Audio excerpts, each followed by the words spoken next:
Looking crazy while making tacos, listening to The Whistler by Nick Medina. Let's make some tacos and rice. All right, guys, we're gonna make some Spanish rice and some tacos. We're doing white people tacos tonight, people. My husband wanted to try these corn tortillas that taste like Mexican street corn. So we're doing that. I'm doing Spanish rice my lazy way. I put it in a casserole dish and put it in the oven. It cooks just like it does on the stovetop, but I don't have to sit there and watch it or keep an eye on it or anything like that. I put it in the oven for 30 to 40 minutes, then let it rest for 10 minutes on the stovetop, and it comes out absolutely perfect. And I love doing it this way. Don't you judge me for my oven. I know it's dirty. I'll get to it eventually. It's not a high priority in my life at this moment in time, but the rest of my kitchen's clean. So there. So as I clean up, let's talk a little bit about The Whistler by Nick Medina. I am reading this by audiobook. It is 10 hours and 53 minutes long. It is narrated by Sean Taylor Corbett, and it came out just last month, or this month rather, September 16th, 2025. It is published by Penguin Audio. The book is 368 pages long and is published by Berkeley. Nick Medina writes some absolutely haunting horror stories, two of them being Indian Burial Ground and Sisters of the Lost Nation. I absolutely have enjoyed both of those, and I continue to enjoy his work with The Whistler. Here I am just chopping up some toppings for the tacos, just the standard lettuce, tomato, cheese. So enjoy that while I continue to tell you about The Whistler. So I am about 25% into this book at this point, and this whole horror novel is centered around the native superstition that you never whistle at night because it can summon evil spirits and they can attach to you and they can wreak havoc on your life. Well, unfortunately, Henry, our main character, doesn't really believe in that superstition. He is a paranormal researcher of a sort.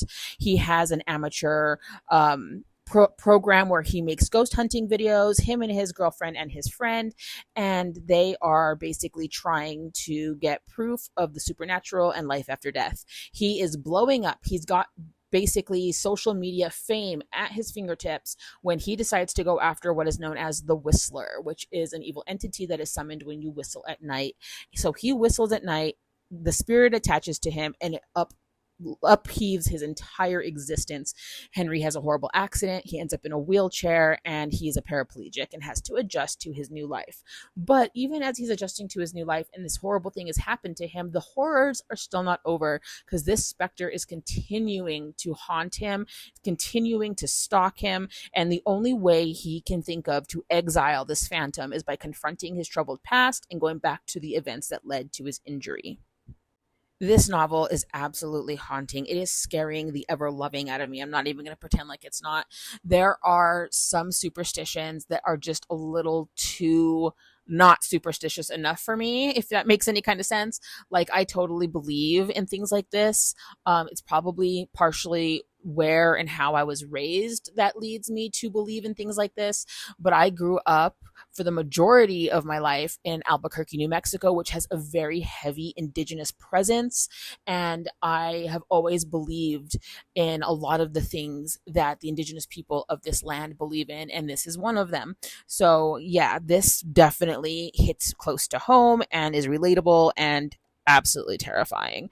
So yeah, always clean up after yourself as you're cooking, guys. That way, when you're done cooking and the day is over and the meal is over, you are just left with a nice clean kitchen. All you got to do is wash a few dishes, start the dishwasher, things of that nature. I'm just checking the water bottle to make sure it's clean inside. This is for my 16-year-old son to take to school tomorrow. And then I'm going to pack my 10-year-old's lunch. His lunch is going to look a little different, guys. And I'm just going to let you know now, my son Grayson has autism and it is level 3. He has very high needs and he has extreme sensory issues. He does not eat food that a typical 10-year-old eats. So you're going to see me pack his lunch and it's going to look a little different. But hey, we are all different, but we are all awesome. And he is a really cool kid. He just eats a little differently than most kids. So keep that in mind as I make this lunch. But yeah, the book, back to the book. That's why you're here, right? The Whistler.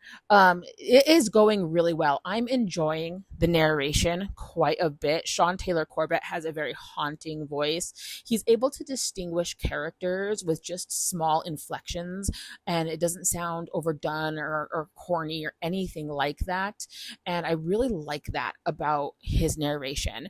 The first opening scene in this book is really vivid and cinematic, and I really feel like his voice lent a lot of that emotion to it, and I really have enjoyed that for the most part.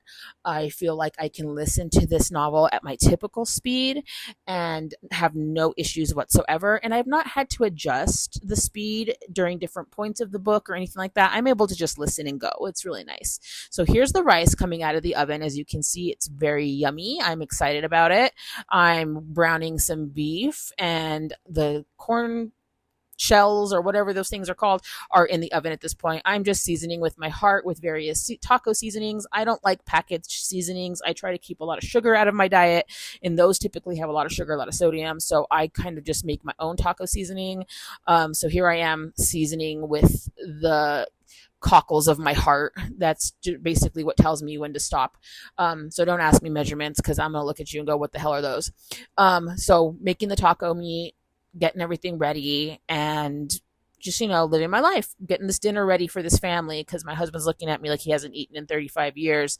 And, you'd never know. I just fed him lunch 4 hours ago, but what have you. So the Whistler, back to it again. There's the plates. Tacos for my husband, a plate for my daughter, my tacos. Enjoy.